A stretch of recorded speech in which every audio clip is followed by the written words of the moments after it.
أما اليوم ليس لنا روح على الإطلاق، بل هو الوضع السياسي اليوم قائم على شأن الإسلاميين السياسيين أم الإسلاميين الليبراليين أم أن نتجه اتجاه لا نعلم عنه شيء. اليوم الشارع المصري متمسك بمعنى كلمة متمسك.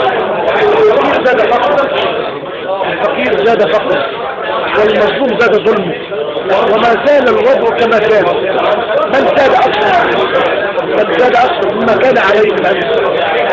نعم أنا كنت من مواليد الدكتور محمد نصر، وأقول لا أنا ليس إخوان المسلمين انتصرنا من الثورة تؤدي ثمرتها عن طريق هذا الرجل، لأنني على يقين أنه يعلم، لا أعلم أنه يعرف الله ورسوله ويتقي الله، لكن للأسف الشديد اليوم بدأت زاهدة على الإطلاق.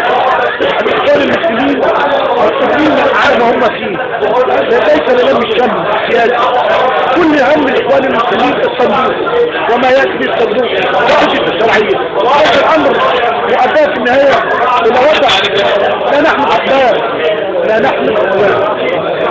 أنا أتمنى قبل الانتخابات وقبل الدستور، وفي دول كبيرة ماشية ضد الدستور، بريطانيا دولة عظمى ليس لها دستور والأمر فيها مستقيم ومستقرة، لم الشمس بالدستور مرسل. المفروض انهم يطلعوا دور الجماعة ودور الإخوان المسلمين ويجيش دور الدولة. للأسف الشديد لم نرى حتى